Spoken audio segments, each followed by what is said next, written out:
del justo y el que engendra sabio se gozará con él. Gracias, hermana.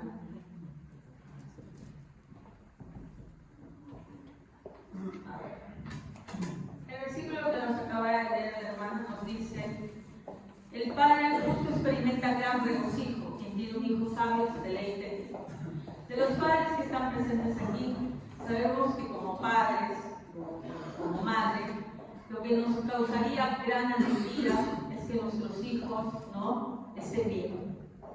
Como dice la palabra, ningún padre quiere que su hijo esté mal, ¿no? Pero ¿qué será estar bien? ¿Qué será estar mal? ¿No? Todos queremos que nuestros hijos les vaya bien.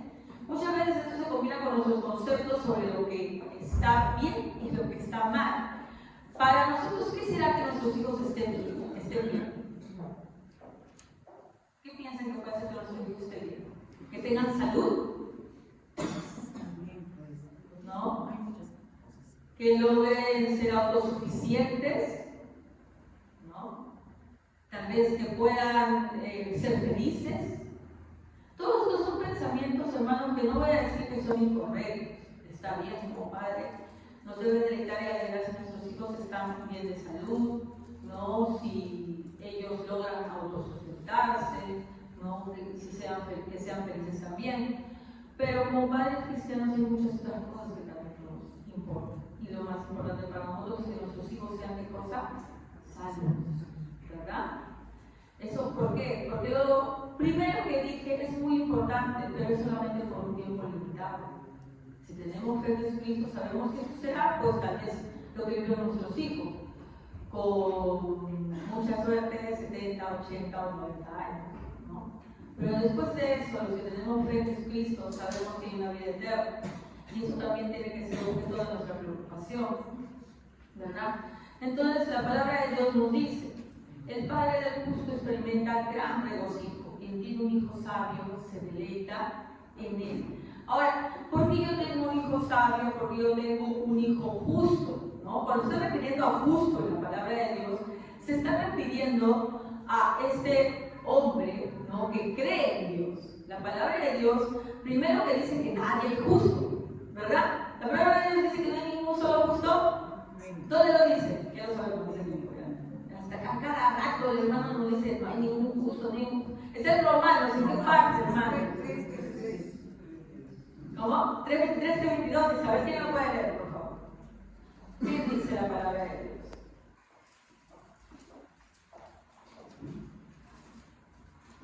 A ver.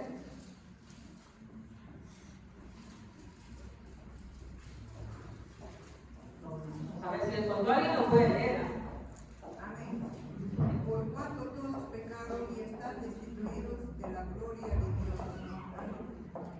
Un poquito más por ahí. No, más acá está ahí. 9, 10.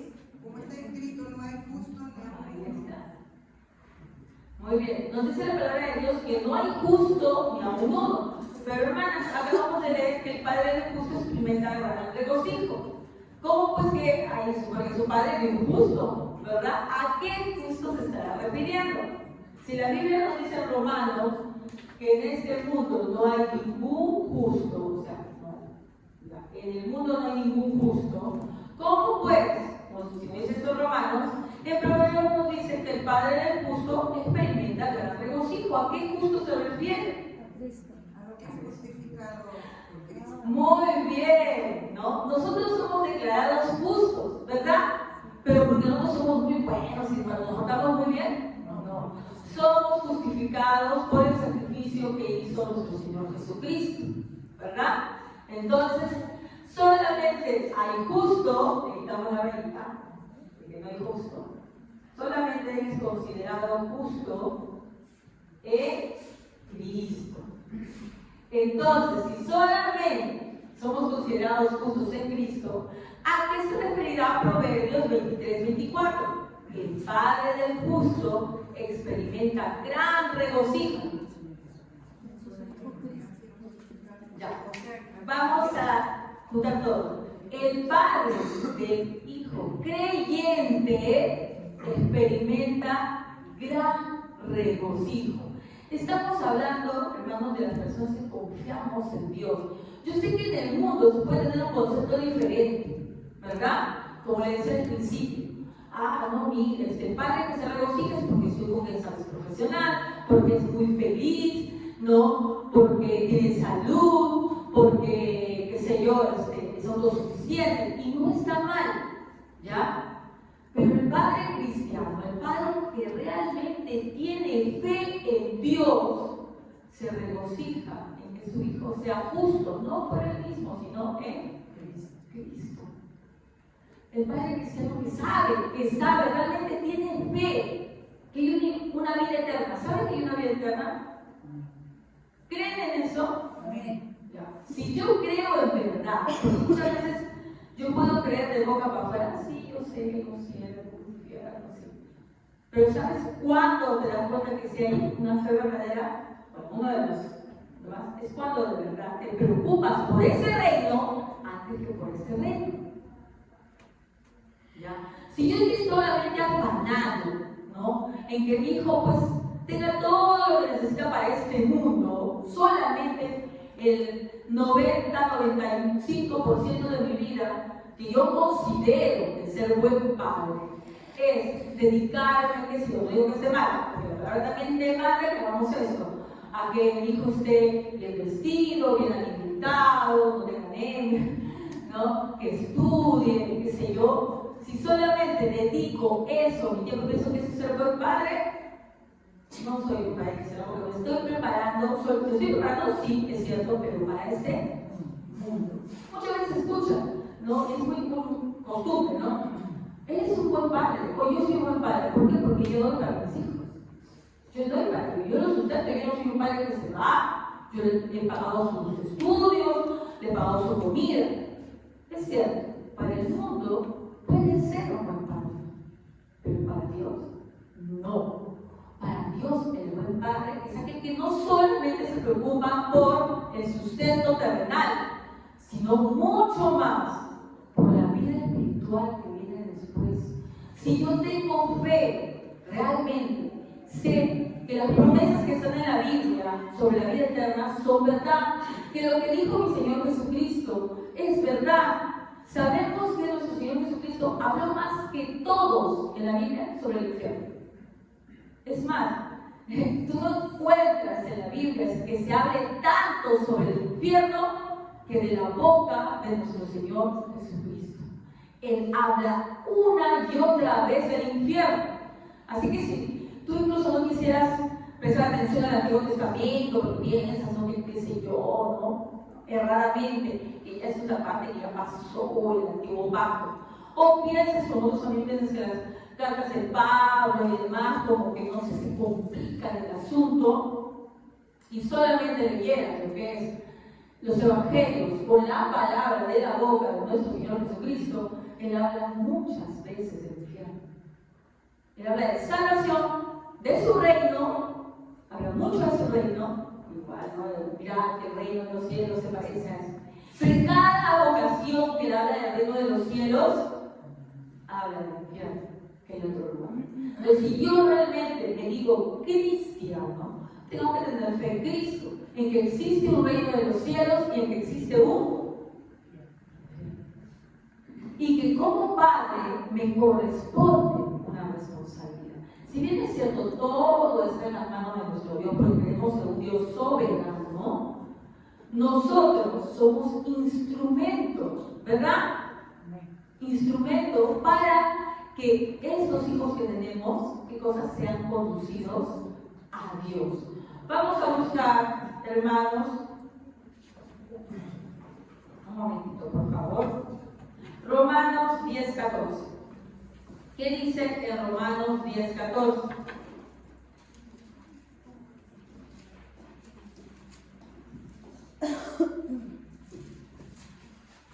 ¿Cómo pues invocarán a aquel en el cual no han creído? ¿Y cómo creerán en aquel de quien no han oído? ¿Y cómo irán sin haber un espíritu?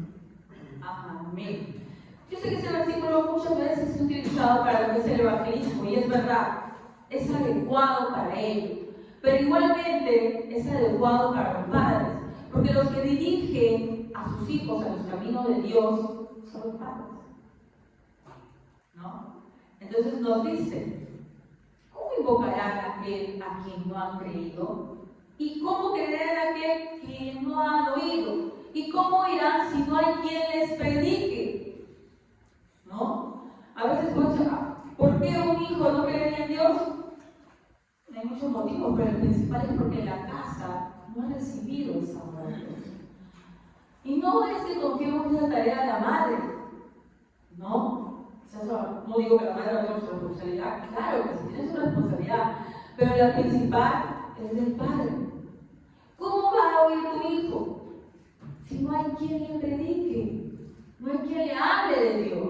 No, pero sí, yo le digo que venga a la iglesia, yo no le estorbo. Más bien yo le digo, vete, hijo. Eso no es predicar. Así como predicar, hermanos, a personas ya no es simplemente invitar a la iglesia, por si acaso. O sea, es una forma también, no está mal que ustedes inviten a personas a la iglesia, está muy bien. Pero predicar va más allá de eso. Va más allá de decirle, sí, ven a la iglesia para que te hable. Predicar es hablar sobre la salvación de Cristo. Sobre que nosotros somos pecadores y que Él es nuestro único Salvador. Y no es de una vez, no es que una vez tú le dijiste, es que siempre le estés diciendo, pero para que tú puedas hacer eso, primero tú lo tienes que creer. Vamos a usar un versículo muy clásico en la Biblia que habla sobre cómo instruyeron a nuestros hijos, ¿verdad?, en el camino del Señor, pero vamos a analizarlo, vamos a ver cómo es que primero este versículo nos dice algo más. Deuteronomio 6. ¿Ya? Deuteronomio 6, de 6 al 9. A ver, ¿qué nos dice Deuteronomio 6, de 6 al 9? Y estas palabras que yo te mando hoy estarán sobre tu corazón, y las repetirás a tus hijos y hablarás de ellas estando en tu casa, y andando por el camino, y al acostarte y cuando te levantes. Y las atarás como una señal en tu mano y estarán como frontales entre tus ojos. Y las escribirás en los postes de tu casa y en tus puertas. Gracias. Este versículo pues se cita siempre con relación a cómo los padres debemos instruir a nuestros hijos, ¿verdad? Pero muchas veces es entendido de manera superficial. Cuando dice pues, y los escribirás en tus postes, en tus puertas. Entonces piensan por ahí algunos padres, ¿no? Tú entras en su casa y ves algunos versículos bíblicos, ¿no? No digo que esté mal, si lo quieres poner el versículo bíblico en tu casa, no está mal, está bien. O tal vez porque yo haga escuchar a mi hijo que se lleva alguna prédica, o que no está mal, está muy bien, o que lo deje, como decía en su momento, ir a la escuela dominical, o que lo mande a los días de culto, o que le haga escuchar música cristiana, ¿no? Y yo puedo decir, bueno, pues no estoy cumpliendo porque acá dice que los padres, ¿no? ¿Qué cosas debemos hablarle siempre a nuestros hijos? Que le esté hablando cuando anda por el camino y al acostarse, cuando se levanta, miren, ¿verdad? Dice en todo momento. ¿Cuántas veces le hablamos a Dios, de Dios a nuestros hijos? Cuando solamente le decimos, oye, sí, puedes ir a la iglesia, o vete a la iglesia. ¿Cuántas veces le hablamos de Dios a nuestros hijos? Acá nos muestra ciertas características, ¿no? Que dice primero que es constante, porque habla de que es, miren, en tu casa, en el camino, al acostarte y al levantarte, ¿ya? No solamente le hablas un momento, o tal vez porque hubo un evento, ¿no? Como es la costumbre, hubo un evento, qué sé yo, un bautizo, o murió alguien, y en ese momento, porque te acuerdas, mira, hijo, es lo que pasa, mira que Dios. Dice en todo momento, ¿no? En todo momento de tu vida, estando en tu casa, ¿cuánto tiempo le hablas a tus hijos de Dios?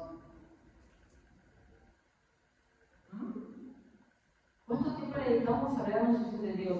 Luego dice, andando por el camino. En esa época, ¿dónde se iban los hijos con los padres? Cuando eran pequeñitos. ¿A qué nos preparaban los hijos? Los padres para los hijos. trabajar en el campo, ¿verdad? Los que han tenido una vida en el campo saben que primero pues al pequeño se lo llevan, sobre todo los hombrecitos, porque por lo general las mujeres no se quedan en la casa, ¿no? Pero los hombres se lo llevan al campo y no se declararían, no sé, no he sido trabajado en el campo, pero nos dice aquí en la palabra de Dios. Eso no implica pues que tú vas a caminar como acá, ¿no? A 5 minutos de acá y eso no te toma, ni 5 minutos. Allá cuando vas a caminar en el campo te vas horas, a veces días, ¿no? En esa época cuando se iban a pastorear las ovejas, ¿no? Era a veces más de un día, ¿verdad? Buscando pastos, qué sé yo. Y todo dice en el camino, tenía que ir instruyendo ¿cómo? En la palabra de Dios. Tendría que hablarle. Luego dice que en el camino, al ajustarse.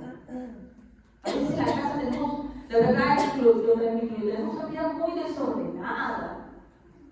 Cada quien, miren, yo como maestra, se ve últimamente, ¿no? Yo veo a los chicos en el colegio que están con unos orejas, ¿no? Le digo, hijito, ¿qué no duermes? Ay, que me quedo hasta las 3 de la mañana. Y me dice así, ¿qué haciendo? Ay, pues, en el Facebook, en el internet o jugando. O sea, y en la actualidad, hermanos, muchas veces el niño no se va con Dios a dormir, se va con el celular, ¿no? Y muchos padres no saben. Lo ven ahí, todo el día, en la noche todo se trasnocha. Entonces tenemos una vida tan desordenada que no hay una hora de dormir a veces. Los hijos se duermen cuando ya el cansancio los vence, ¿no? No es como antes de dormir, ya, son las 9 de la noche, vamos a dormir, ya, se va todo, ya está. No, ¿verdad? Y al tener esa vida tan desordenada, tampoco nos acordamos de hablarle de Dios al acostarse. Cuando es uno muy pequeñito, ¿qué tendrías que enseñar? A orar. ¿Va a orar él solito? ¿Mi hijo va a orar solo? La vida. ¿Ya? Tengo que enseñarle a orar. Tiene que verlo de mí, ¿no? Luego es al acostarse. Y cuando se levanta, ¿cómo nos levantamos? Cada quien se levanta a la vez, que da la gana muchas veces en la casa, ¿no? Hemos realmente desaprendido esa costumbre, ¿no? Antes pues se levantaban todos a la hora. No, pero ahora si voy al colegio sí me levantan, como me dicen así. Pero a veces nos levantamos un poco más, te cambias medio dormido, le echas agua en la cara, revives. Pero ¿quién se acuerda de Dios al levantarse? Un devocional en la mañana. ¿Qué? No hay tiempo. Por lo menos una oración pequeña. Si yo no le enseño a mi hijo, él no va a aprender. ¿Cómo sale de la casa? Apurado porque va a llegar tarde juntando sus cuadernos y como sea. No. O sale por lo menos orando. Que tu hijo sepa que a pesar de todas las responsabilidades que tenga, que todas las cosas que tengan que hacer, que tú mismo tienes que hacer porque tienes que trabajar y todo lo demás, que sepa que tú pones en primer lugar ¿a quién? A Dios. ¿De qué sirve que tú le digas, mira hijito, pon en primer lugar a Dios, pero en la práctica no lo ve en la vida diaria? O tal vez tú te vas. No, tú te vas temprano y ni siquiera el niño no sabe qué hacer. Porque hermana, yo salgo muy temprano a las 6. Pues, a tu edad.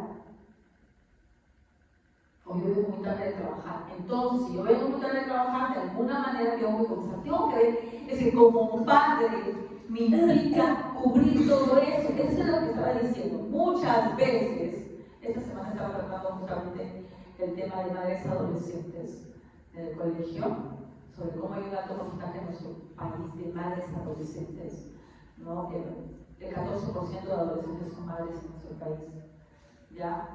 Y cuando le preguntaba a los chicos, y aquí en todo lo que estoy hablando de las madres adolescentes, ¿quién es el gran ausente? El padre. No está. Y investigando para mis clases, encontré que más de 1 millón en nuestro país, más de 1 millón de mujeres son madres solteras. No es que concibieron por obra y gracia del Espíritu, porque eso solamente fue María. Hubo alguien más que les ayudó a concebir. Pero más de 1 millón de mujeres en el Perú son madres solteras. Mi papá. Y si lo hubiera muchas veces, como le digo a la chica, ¿no? Ya supongamos que tú tienes, ya, metiste la pata, ¿no? Estás embarazada. La gran mayoría se suma, se desaparece. Pero supongamos que ya, el chico se hace responsable y dice, no, sí, ya, porque yo se voy a ser responsable, ¿no? Bien dice que sea responsable solo porque es una novedad, pues claro que sí, se sea responsable. Para él la idea de ser responsable le va a ser pagarte los pañales y comprarte la fórmula, de ahí no va a pasar.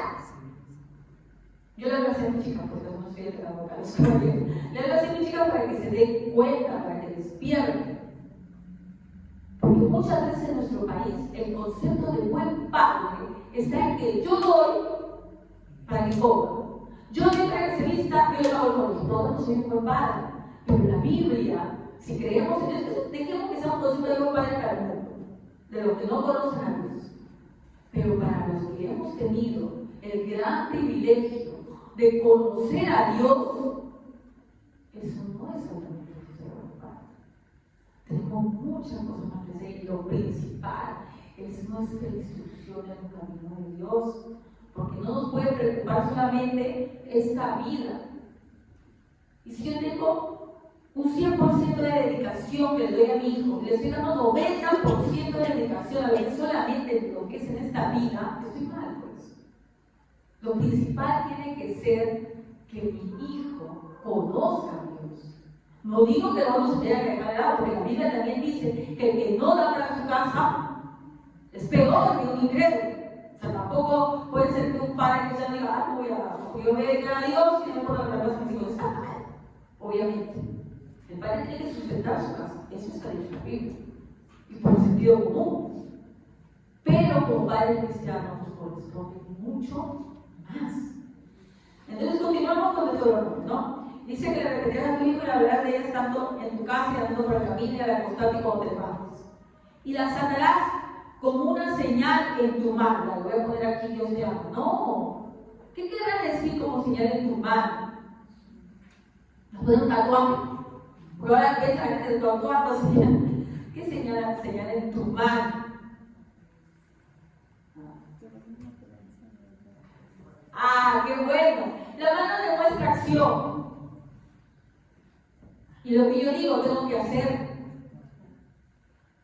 Lo que yo digo tengo que hacer. Porque llega un tiempo, hay una edad mental de los niños cuando son pequeñitos y solamente van a obedecer porque tú lo dices. Como siempre les he explicado antes, ¿no? La edad de la heteronomía donde los pequeños, cuando hacen algo, te dicen, ¿por qué lo haces? Porque mi papá me dijo. Mi papá dice que es así.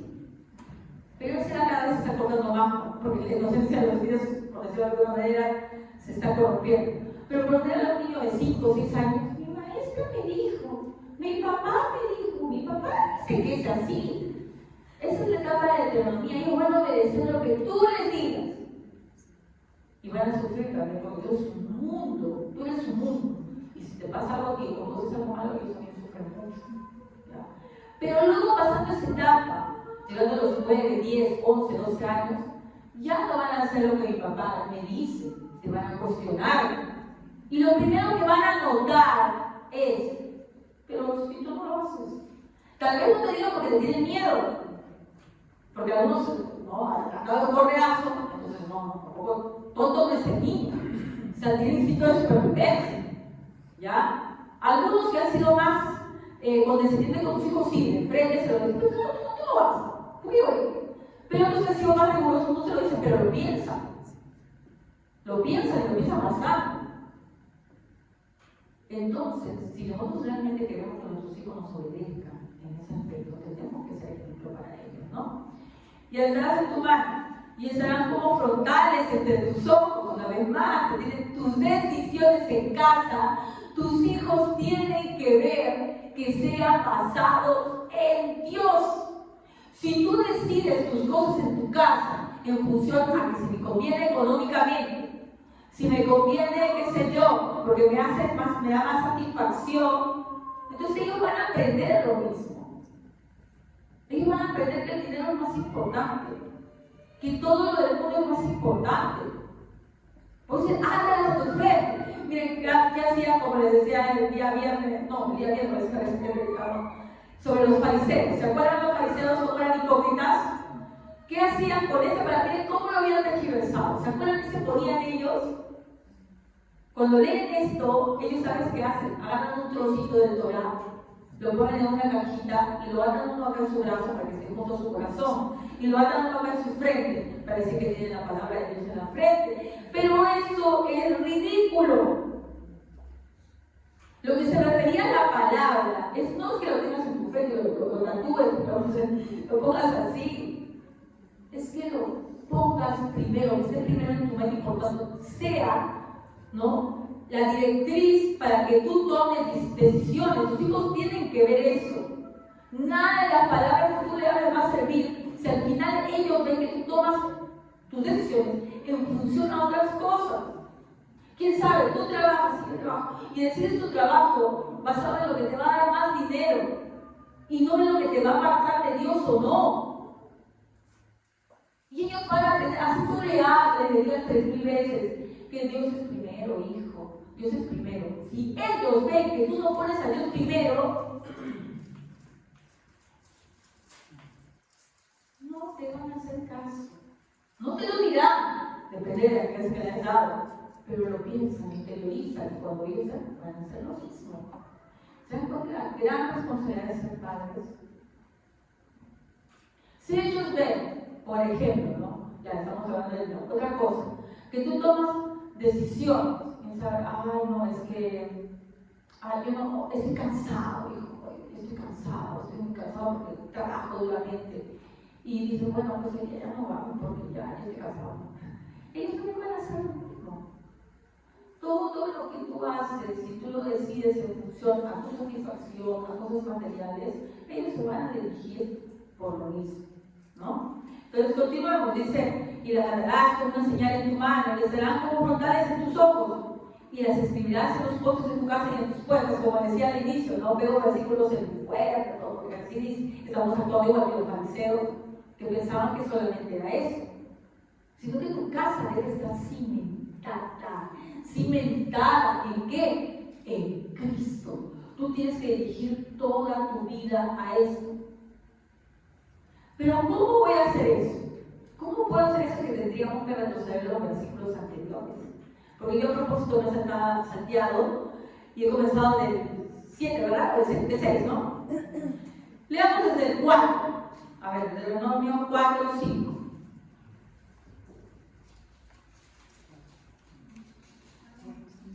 Mirad, yo os he enseñado estatutos y decretos, como Jehová Dios me mandó, para que lo pongáis en práctica. 6.4, perdón, 6.4, disculpa. Si estábamos en el 6. Oh Israel, Jehová es nuestro Dios, Jehová uno es. Y amarás a Jehová tu Dios con todo tu corazón y con toda tu alma y con todas tus fuerzas. Y estas palabras que yo te mando hoy estarán sobre tu corazón, y las repetirás a tus hijos, y hablarás de ellas estando en tu casa, y andando por el camino, y al acostarte y cuando te levantes.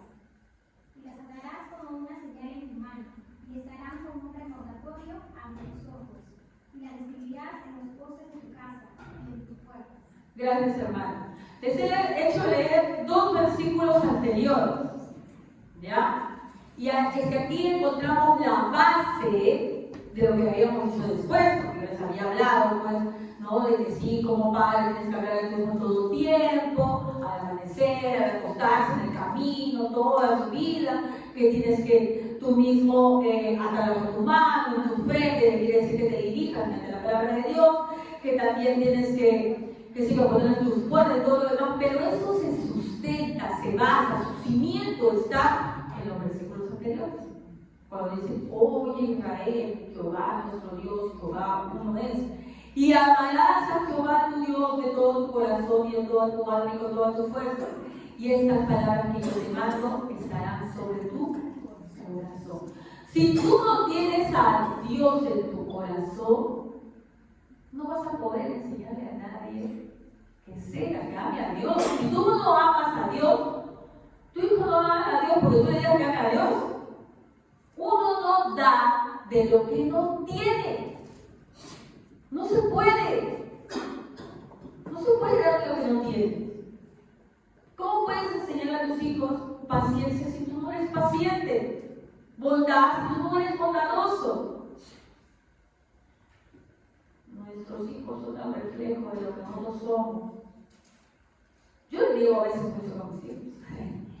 Y les digo, ay, ay, ¿de dónde salió? ¿Lo crió el vecino? Lo crié yo. Y aunque me duela, ella es el resultado de lo que yo hice con ella. No digo que todos entran en ninguna porque todos tenemos pues, una responsabilidad propia, es cierto. Pero gran parte es influencia. Y cuando, ¿saben por qué nos molestamos tanto a veces con nuestros hijos? Porque vemos en ellos los errores que nosotros cometimos. Entonces uno dice, lo ve y se está diciendo, pero tú ya te has sonado con la pared, tú ya te has tropezado y te has dado de cara en el piso, haciendo lo mismo que ellos están queriendo hacer. Entonces uno se desespera y dice, ¿cómo vas a hacer eso? ¡Qué barbaridad! Pero piensa, ¿no? Haz esto. Y le aconsejamos, porque nosotros ya pasamos por ese camino. Y nos sacamos el ancho. ¿Sí o no? Y tropezamos. Y nos equivocamos. Y muchas veces repercutió toda nuestra vida. Entonces, cuando los vemos a ellos y queremos que ellos rectifiquen su camino, muchas veces es porque estamos viendo un espejo en el pasado de lo que nosotros hicimos. Pero hermanos, es muy difícil que nuestros hijos nos hagan caso si es que nosotros no hemos sanado de eso. Si nosotros sobrevivimos a eso que tal vez experimentábamos, pero todavía traemos secuelas. Y nuestros hijos han visto eso, y han aprendido eso. Entonces, si es que yo no tengo mi corazón a Jesús, no puedo transmitir a mis hijos. Y para eso es básico algo. Vamos a buscar en Juan 3, 6 y 7. Juan 3, 6 y 7. ¿Qué nos dice Juan 3, 6 y 7?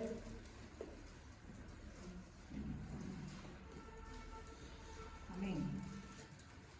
Lo que nace del cuerpo es cuerpo, lo que nace del espíritu es espíritu. 7. No, 6. 7 también. No te sorprendas de que te haya dicho, tiene que nacer de nuevo. Amén. Miren el versículo que nos dice: lo que nace de la carne, carne es. Lo que nace del espíritu, espíritu es. No te sorprendas que te diga, tienes que nacer de nuevo. ¿Qué quiere decir?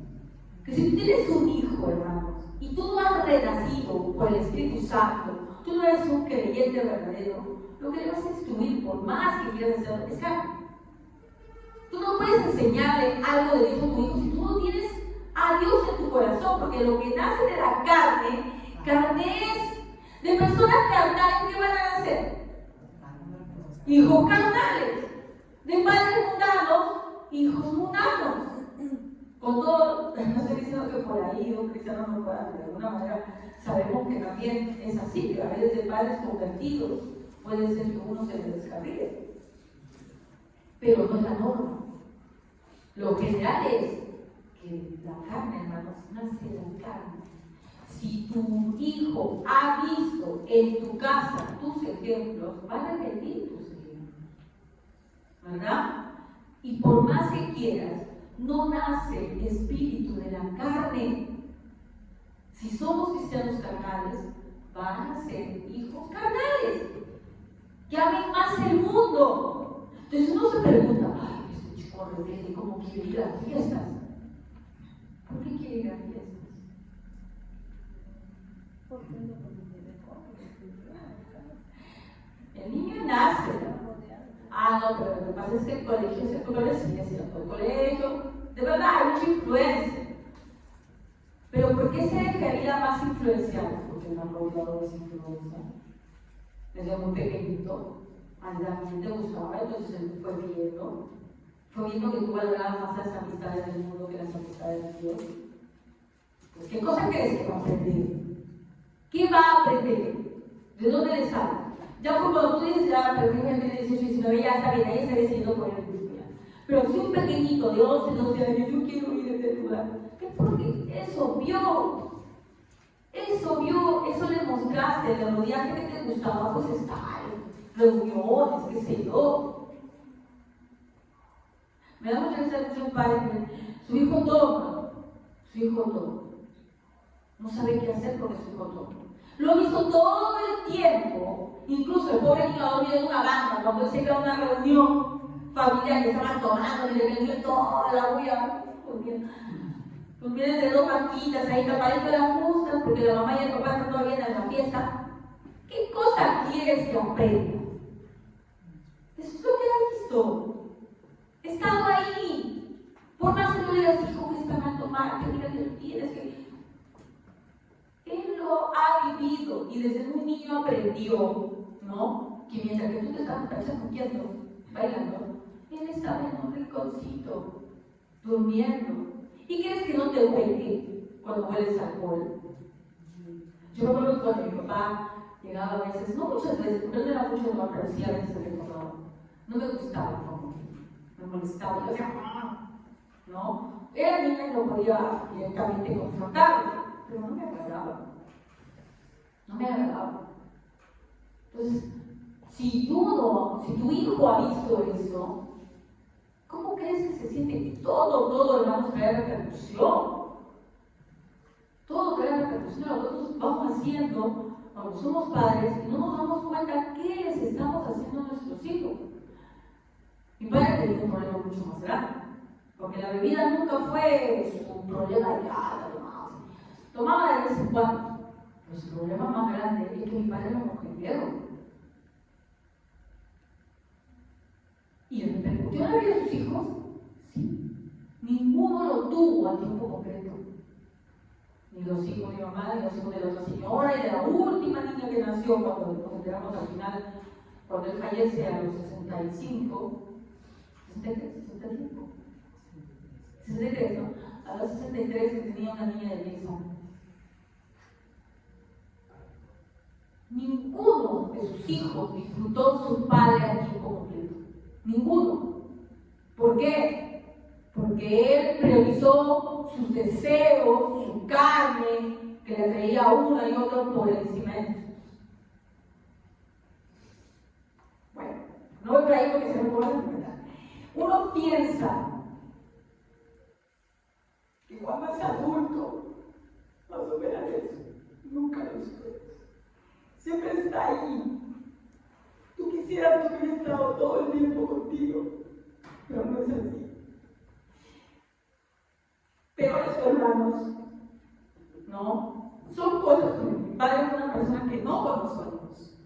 No conoció a Dios. Tal vez en su niñez sí él tuvo un contacto con Dios, pero luego pues realizó su realización, lo que él le satisfacía, ¿no? Y al final pues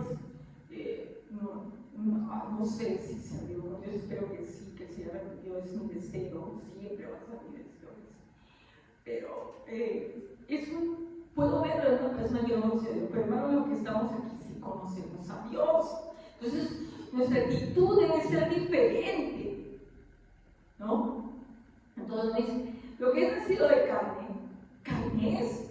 Lo que es nacido de espíritu es. Si tú no buscas al Señor, hermano, tu hijo tampoco lo va a hacer. No lo va a hacer. Entonces, si realmente amas a tu hijo, tenemos que dejar todo el orgullo o preconceptos que tendremos, ideas de lo que es bueno o malo, lo que me favorece o no me favorece, y buscar al Señor, ¿verdad? O si es necesario, dice, nacer de nuevo. Y como dice Nicodemo, ¿cómo voy a nacer de nuevo? Obviamente que no voy a entrar en mi madre, no. Eso es un don, la fe. Y eso te lo da el Espíritu Santo. ¿Y sabes cómo te lo da? Cuando tú reconoces que lo necesitas. La palabra dice, bienaventurados los pobres de espíritu. ¿A qué se refiere? Lo que dice también el salmista. Un corazón contrito y humillado no desprecia al Señor. Cuando tú, hermanos, sientes y sabes te ha movido el espíritu a convencerte de que has hecho cosas malas, de que te equivocaste y te equivocaste grande, y que te sigues equivocando, que eres un pecador, te mueve a qué? A buscar auxilio. Porque una persona que es muy autosuficiente no busca ayuda, piensa que se puede salvar ella misma. Pero una persona que sabe que no tiene nada más, no se pone selectivo. Como le decía un ejemplo a los hermanos, ¿no? Si tú estás ahogando y te tiran un salvavidas, no vas a decir, ay no, mira, no me gusta el naranjito, después pasar uno verde. ¿Eso vas a decir? Te agarras de lo que te da, porque tú sabes que te estás ahogando y necesitas. El problema del mundo que no acepta a Cristo como su Salvador es que no piensa que lo necesita. Piensa que es autosuficiente y muchas veces no nos hemos pasado nuestra vida así, ¿no? Pensando que, oh sí, ya cuando se vea Dios, cuando sea mayor, ya cuando ya las cuentas, ¿no? Entonces te pasas la vida así pensando que tú vas a tomar la decisión cuando a ti te parezca. Pero el corazón que escucha a Dios es ese humillado, es ese que sabe que no tiene salida y pide auxilio a Dios. Se dan cuenta de su condición. Y ahí, ese corazón, Dios acepta. Dios acepta. ¿Y cómo llegamos a ser? Obviamente porque Él trabaja en nosotros. Trabaja en nosotros para que nosotros nos demos cuenta de nuestra condición. Pero si tú todavía piensas, no, pero yo no soy tan malo que se me esa época que se me yo no he hecho nada malo, que yo sepa que he hecho no, algo digno, ¿no? De maldad. Hermano, todo aquel que está lejos de Dios, que no reconoce a Dios como su Salvador, ha pecado. Es pecador. Nuestro primer pecado es nuestra soberbia de pensar que no hemos hecho nada malo. Porque la palabra hace un momento cuando dijimos, ¿qué dijo el hermano? ¿Qué dijo? No es justo ni aún uno. Si yo digo, no, yo no he hecho nada malo, estoy diciendo qué cosa, con tu más terco. La palabra dice que todos somos injustos, todos somos pecadores. Lo que Dios te pide es un corazón que acepte humildemente eso y que se acerque a Él. Y ya teniendo a Dios en el corazón, esa es la manera en que tú vas a instruir a tus hijos. Porque si no lo tienes en tu corazón, no puedes dar de lo que no tienes. ¿Ya? Entonces, esa primera parte es entendida, hermanos. ¿Verdad? Que yo, si quiero que mis hijos sigan el camino de Dios, primero tengo que tener yo en el corazón a Dios. Si no, es imposible. Pero si yo tengo en el corazón a Dios, ¿qué debo hacer ya? Vamos a ir a la segunda parte. Colosenses 3, 20, 21. A ver, Colosenses 3, 20, 21. Padres, no exasperéis a vuestros hijos para que no se desalienten. Amén. Ay, hermano, miren, primero eso. Miren, ahí hay dos veces que se menciona padres, ¿verdad? Dice. No, primero está, no te he leído el 20, creo. El 20 no. Ahí el 20 también, por favor. Hijos, obedeced a vuestros padres en todo, porque esto agrada al Señor. Padre, no exasperéis a vuestros hijos para que no se desalienten. Muy bien. Acá se está mencionando dos veces la palabra padres, ¿verdad? La primera parte, estas primeras son traducidas de otros idiomas, ¿no? Este es el griego, ¿no? No es que la Biblia se escribió en castellano para nosotros, no es así. Se escribió en un primer momento en griego. Y la primera palabra padres, en traducción de esa palabra que utiliza en griego, es progenitores. O sea, está hablando de los dos, del papá y la mamá. ¿Qué dice este primer versículo? Hijos, obedeced a vuestros padres. ¿Verdad? Ustedes hijos tienen que obedecer a vuestros padres. Está hablando de papá y mamá. Pero la segunda parte, padres, no exasperéis a vuestros hijos, habla, según la traducción del griego, la palabra griego que se emplea ahí, del papá. ¿Por qué, hermana? ¿Qué injusto está haciendo feminista? No, así es. Lo que sucede es que en la época que fue escrito esto, existía un derecho en Roma y que era impartido entre todas las ciudades que eran dominadas por Roma. Algo que seguramente se conoce, pero se conoce diferente, lo que es la patria potestad. ¿Han escuchado lo que es la patria potestad? ¿Qué es la patria potestad? Cuando te dan la tenencia, es más, ahora se pelean por la patria potestad. No, que no es mi hijo, que es tu hijo, que no es tu hijo.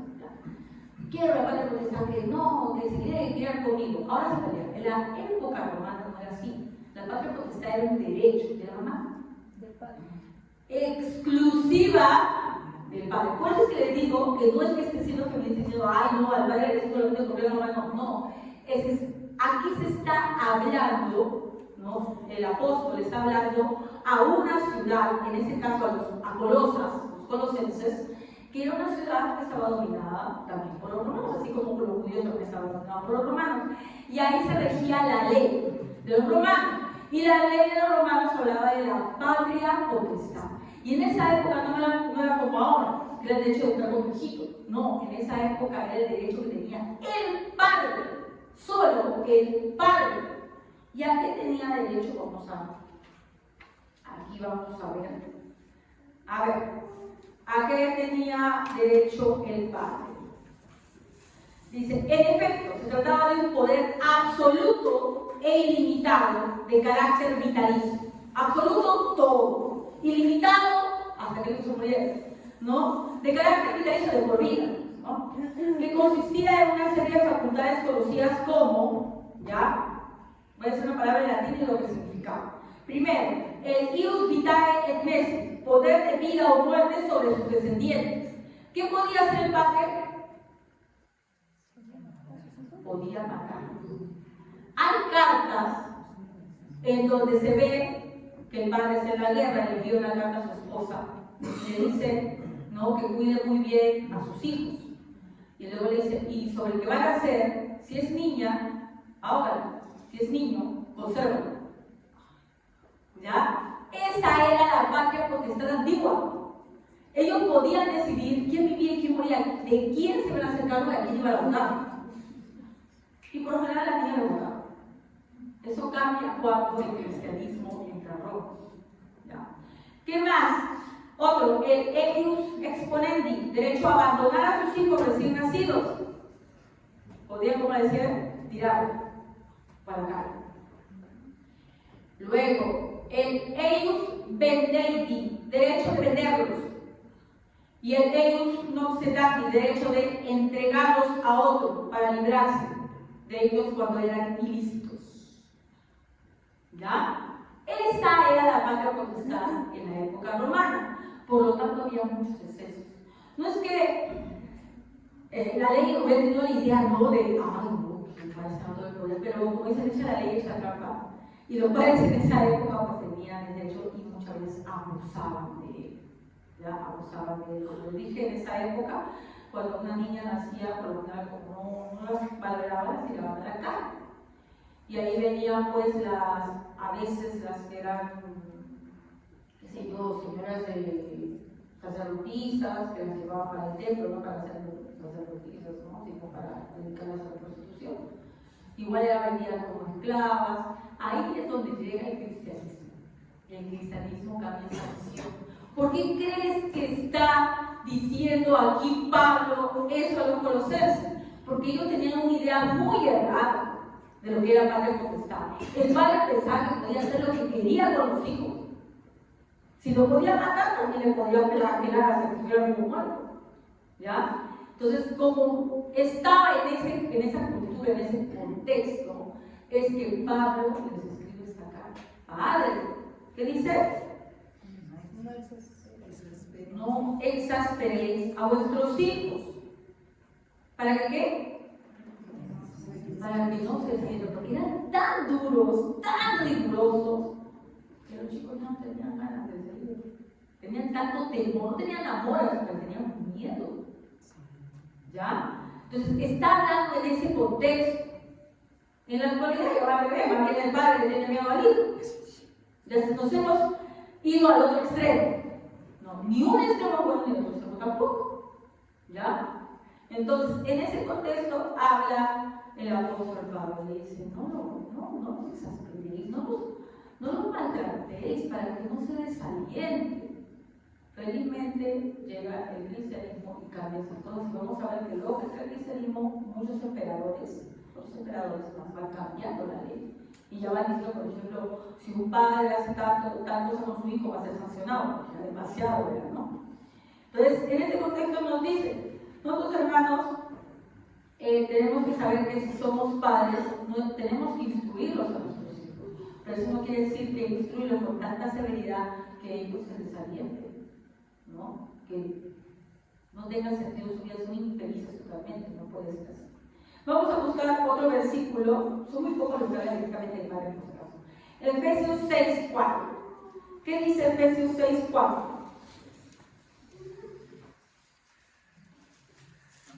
Y ustedes, padres, no hagan enojar a sus hijos, sino críenlos según la disciplina e instrucción del Señor. Amén. Y acá estamos un poquito, ¿verdad? Y vosotros, padres, otra vez más, no provoquéis a ir a vuestros hijos. Esta es la ciudad de Éfeso, también bajo el poder romano. Por lo tanto, Pablo se está refiriendo otra vez a este extremo maltrato que sufrían algunos hijos a manos de sus padres porque tenían ese derecho a la patria potestad. Entonces, una vez más les recuerdo, vosotros padres, no provoquéis a ir a vuestros hijos por los maltratos que tenían contra ellos, sino, y acá sí nos da unas indicaciones que hay que hacer, criarlos en disciplina y amonestación del Señor. Primera palabra, disciplina. ¿Qué es disciplina? ¿Qué es disciplina? Corregir, ¿verdad? La Biblia nos habla de la corrección. Los padres, el buen padre, corrige a sus hijos. El buen padre no solamente se queda de sustento con ellos, sino que se sienta y los corrige, ¿no? La Biblia nos dice así, ay, no todas las correcciones, hermanos, mis hijos se van a corregir. No. Si bien es cierto, la Biblia habla de que hay que castigar con vara. Eso no quiere decir, ya dice con vara, eso ya es tu maldad. No, porque la palabra es todo. Ya. Pero es que hay que leer todo este versículo completo para ver qué tiene que decir. No solamente va a estar con el azote ahí, sino va a ser como la época de los romanos. ¿Ya? Nos habla, criarlos en disciplina. ¿Qué se refiere con disciplina? Vamos a Hebreos 12. A ver, Hebreos, ¿qué dice que es la disciplina? Hebreos 12, del 5 al 11. ¿Quién lo puede leer? Hebreos 12, del 5 al 11. Y habéis ya olvidado la exhortación que como hijos se os dirige diciendo: Hijo mío, no menosprecies la disciplina del Señor, ni desmayes cuando eres reprendido por Él. Porque el Señor al que ama disciplina y azota a todo el que recibe por hijo. Si soportáis esta disciplina, Dios os trata como a hijos. ¿Por qué? ¿Qué hijo es aquel a quien el Padre no disciplina? Pero si os deja sin disciplina, del cual todos han sido participantes, entonces sois bastardos y no hijos. Por otra parte, tuvimos a nuestros padres terrenales, que nos disciplinaron y lo veneramos. ¿Por qué no obedeceremos mucho mejor al Padre de los Espíritus y viviremos? Ya que ellos ciertamente por pocos días no disciplinaban como a ellos les parecían, pero para lo que no es provechoso, para que participemos de su santidad. Es verdad que ninguna disciplina al presente parece ser causa de gozo, sino de tristeza, pero después da frutos apaciables de justicia a los que en ella han sido ejercitados. Hay una costumbre que tristemente se está poniendo muy en práctica, que es que muchas veces cuando el padre que sustenta y todo, ¿no?, tiene que disciplinar a sus hijos, deja este poder a la madre, ¿no? Como la madre está en algunas situaciones más de tiempo, ya, oye, corrige a tu hijo, oye. A veces no estoy hijo también, mi hijo del vecino, corrige a tu hijo. No, cuando el primer mandato es hacia los padres. Ahora, disciplinar no es solamente darle codazos, hermano. Disciplinar es que también tú corrijas, que sepas, ¿no? Que cuando le das una corrección, tienes que decirle por qué. ¿Qué hiciste mal? En la actualidad muchos constantemente necesitan su coraje y salen diciendo no me duele. Hay así, padres. ¿Sí o no? Hay hijos para no así, ¿sí o no? No me duele. Cuando son chiquitos, se pueden a llorar. Pero cuando uno tiene que decir, no me duele. Entonces, si no funciona eso, hay que recurrir a otros métodos. Quitarle lo que más le gusta. Ese celular vas a ver que se va a morir. Quita el celular y se le cae la vida. Se le derrumba su mundo. No, pero no vamos a ver. Quítale algo que le guste. Quítale algo que le guste. Pero no solamente se lo quites, este es el problema. Habla con él, explícale. ¿Por qué? No sé, a ver si yo soy muy para él, un corazón. No, le quité el celular. No, le dije que ya no iba a salir. Porque a ella le gusta mucho salir o a él le gusta mucho salir a jugar fútbol, qué sé yo, ¿no?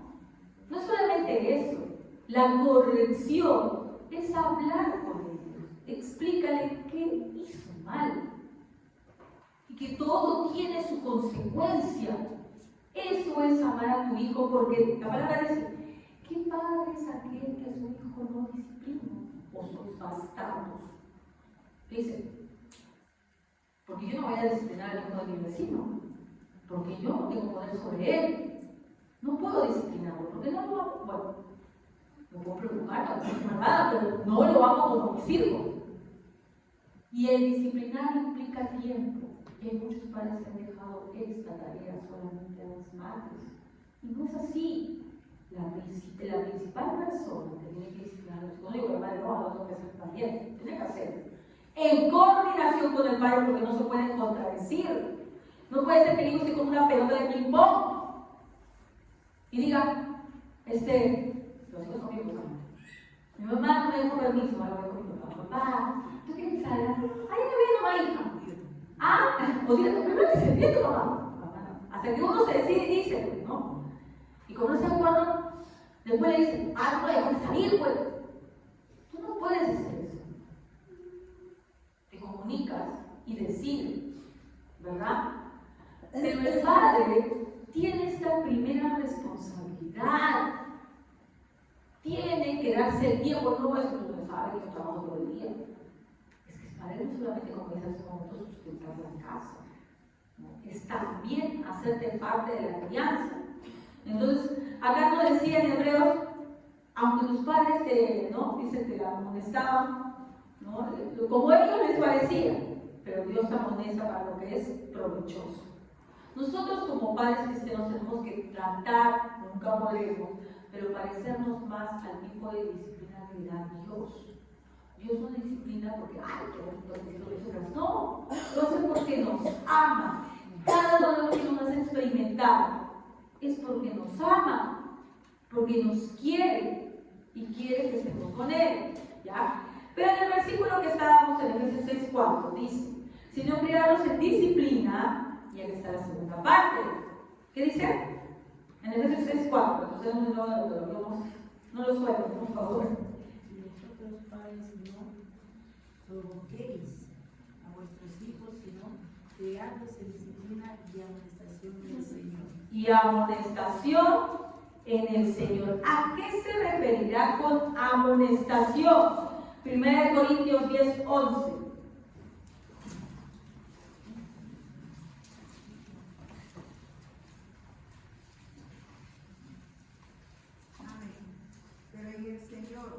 Ni el varón.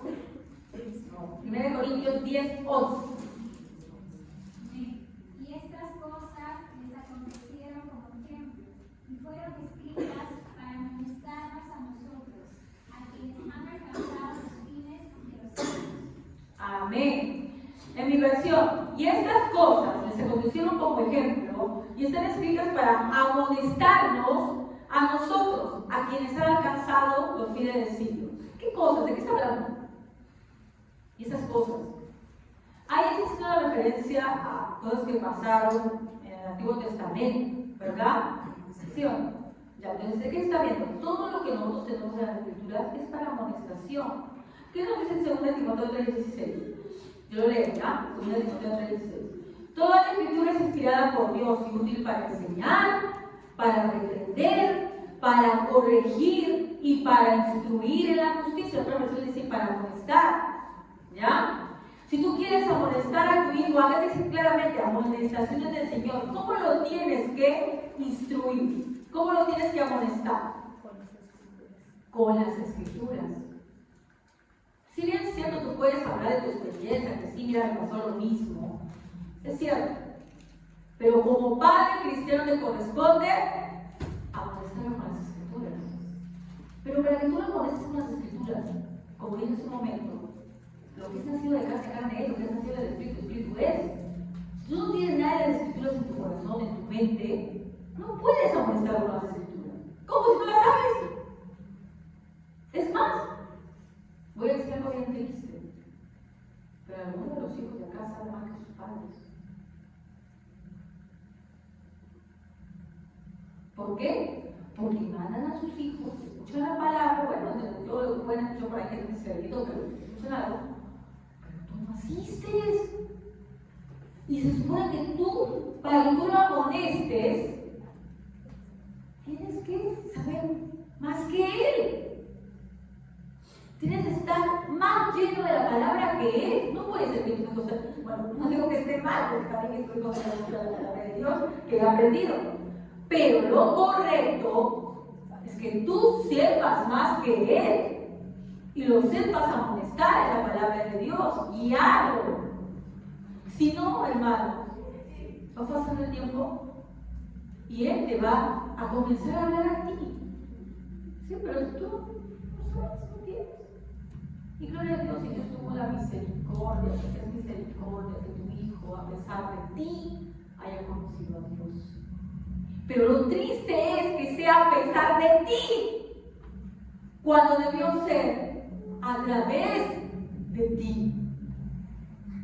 Debiste tú ser la persona que le hablara primero de Dios. Ese era no tu responsabilidad, tu privilegio. Era hablarle a tu hijo de Dios. Pero muchas veces, familias cristianas, y eso es desde la época en que comenzaron las iglesias cristianas, hermano, son las madres, las abuelas, las tías, las que traen a los niños a Dios. En un hallazgo arqueológico, hermanos, en una iglesia primitiva, se encontró túnicas de las personas que iban a la iglesia y había muchas más túnicas de mujeres que de hombres. La proporción era totalmente diferente. Había un poco de hombres y muchas mujeres. Pero ese no es el llamado de Dios. El llamado de Dios primeramente es al varón, porque él es cabeza de la casa. Cristo es la cabeza de la iglesia. Son los hombres a los que le van a pedir cuenta. ¿Quién? Dios. Primero te van a pedir cuentas. Cuando tú haces un encargo, cuando tú tienes hijos, primero le pides cuenta al hermano mayor. ¿Sí o no? ¿Cómo tu hermanito le hace todo que haga eso? No, pero mamá, es un bebito, mira, se va a caer. Tú vas a buscar responsabilidad al que tiene más responsabilidad, ¿verdad? Cuando estés ante Dios, claro, Dios también va a juzgar a tus hijos y a decir, bueno, dependiendo si han sido salvos o no de eso, ¿ya? Pero va a haber un momento en el cual vamos a estar todos juzgados ante Dios. ¿Y a quién va a llamar para que responda por sus hijos? Al padre primero, vale, muchas caras, pero primero, ¿qué hiciste con lo que te di? Porque cuando pensamos, no, ¿qué hiciste con la vida? Me dio Dios tantas cosas y tal cosa. No nos centremos en lo material. ¿Qué hiciste? Se va a decir, con los hijos que te di. Porque son mis hijos. ¿Se acuerdan cuando lo dijo Malaquías? ¿Y qué decía? ¿Se acuerdan que a los de Israel le decía, ustedes han ofrecido mis hijos a Baal, los han matado, ¿verdad? Los han inmolado, los han quemado, porque antiguamente, tristemente, lo que hacían era sacrificar a los hijos. Y los israelitas se habían vuelto tan corruptos que habían ofrecido a sus hijos a Baal, los habían quemado. ¿Ya? Entonces Dios se molesta y le dice, ustedes sacrificaron mis hijos, dice, aval, lo cual quiere decir que Dios reclama tus hijos como los suyos. ¿Qué has hecho con mis hijos? Yo te los di. ¿Qué hiciste? No, es que está preocupado por otra cosa, no sé. Eso es una responsabilidad que cae sobre todos los padres. Por eso que es primordial, hermanos, que primero tú conozcas a Dios para que le puedas hablar a tu hijo. Y como leímos en esa ocasión, ¿qué hacían los israelitas? Sacrificaban a los hijos a los ídolos. Pero nosotros aprendimos en esa ocasión también que no podemos decir, pero no voy a agarrar a mi hijo y voy a sacrificar a los ídolos, ¿verdad? Pero hay muchas formas de sacrificar a nuestros hijos a los ídolos.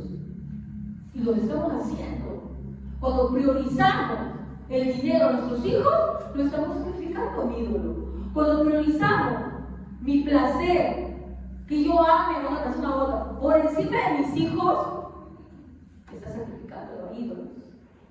Los ídolos no han muerto, los ídolos siguen existiendo. Solamente que ya no tienen aparecer estando para que nos demos cuenta. Antiguamente había la diosa del amor. ¿Quién era? Afrodita, ¿verdad? ¿Y saben qué hacían para homenajear a la diosa del amor? ¿Qué hacían? ¿Cómo rendían culto a la diosa del amor? No. Había orgías, relaciones sexuales, y había chicas destinadas a servir a Afrodita que se dedicaban a la prostitución, y una prostitución entre comillas santa. Muchas mujeres también, no solamente en la época de Roma, antes incluso, otras diosas, ¿no? Otras diosas también eran utilizadas. ¿Y cómo la rendían honor? Había chicas prostitutas, ¿no?, que se ofrecían de estar con los hombres y que era como una forma de ofrendar a su diosa. Eso de la fecundidad, no sé cómo. En la actualidad ya no existe eso, pero existe, ya no con el nombre. Pero cuando tú privilegias tus deseos carnales, estás vendiendo a Dios a esos ídolos y sacrificando a tus hijos en el altar de esos ídolos. Mi padre, como decía hace un momento, sacrificó a sus hijos porque él priorizó sus deseos carnales, sus atracciones hacia las mujeres. Eso no quiere decir que no, por si acaso, pero lo cité como ejemplo es porque no quiero, hablo de mí, porque no quiero que piensen que estoy hablando de alguno en particular, por eso hablo. Eso no significa que mi padre yo no lo hago, siempre lo hago. Mi madre, que es cristiana, siempre me instruyó a que amara a mi padre, y lo amo, y siempre lo amaré.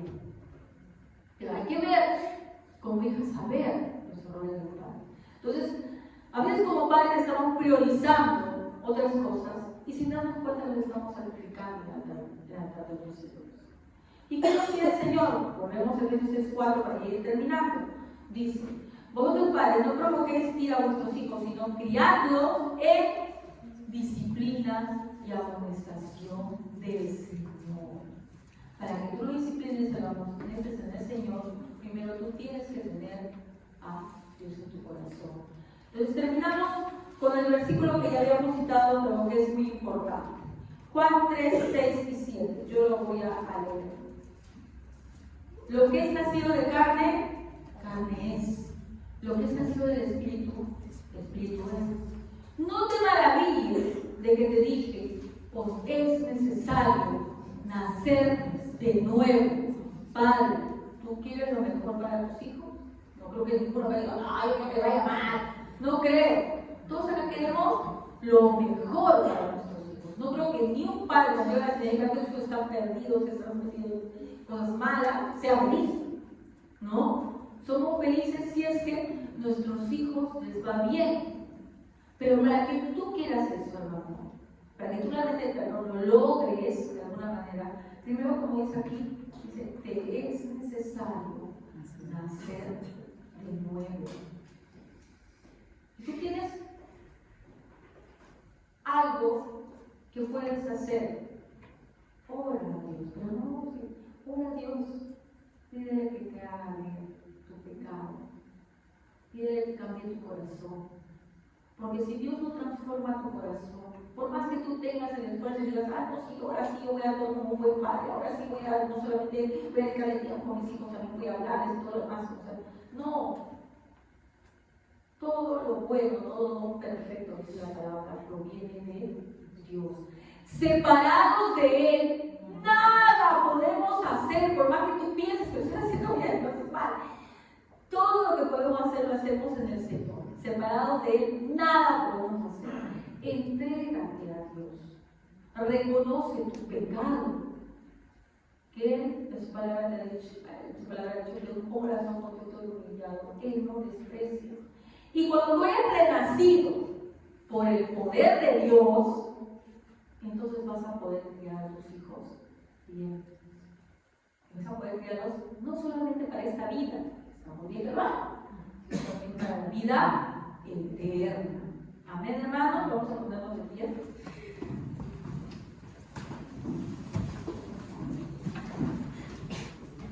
Padre amado, Padre bendito, gracias te damos, Señor, porque tú eres, Señor, el único y verdadero Padre, Señor. De ti tenemos que seguir el ejemplo, Padre Santo. Tú eres un Padre perfecto, Señor, que sabes corregirnos en el tiempo, Señor, que sabes amonestarnos, Padre Santo, y también, Señor, sabes ser misericordioso con nosotros. Ayúdanos, pues, Padre Santo, transforma nuestro corazón para que seamos, Padre, como tú, Señor. Ayúdanos, Padre Santo, porque nuestra voluntad es débil, Señor. Porque nos dejamos, Señor, guiar a veces por muchas cosas de este mundo, por afanes, Señor, por el trabajo, por nuestros deseos, Señor. Cuando tu palabra ha dicho que tú, Dios mío, vas a dar todo eso, Señor, si te gusta la primero, Señor. Ayúdanos a tener fe en ti, Señor, a buscarte a ti primero, Señor, para que seamos pilares en nuestra casa, Padre Santo. Y los hijos que tengamos, Señor, que sirvan a ti y puedan ser salvos, Señor. Gracias te damos, Señor, por el gran privilegio que tú nos diste, Señor, porque la salvación es tuya y no de nosotros, Padre Santo. Gracias por la gracia, Señor, que no merecíamos y tú nos dices a través de nuestro Señor Jesucristo, Padre Santo. Te damos gracias, Señor, te exaltamos, Padre Santo, porque solo tú lo puedes lograr, Señor. Te decimos todo eso y te pedimos todo eso en el nombre de nuestro Señor Jesucristo, nuestro bendito Salvador.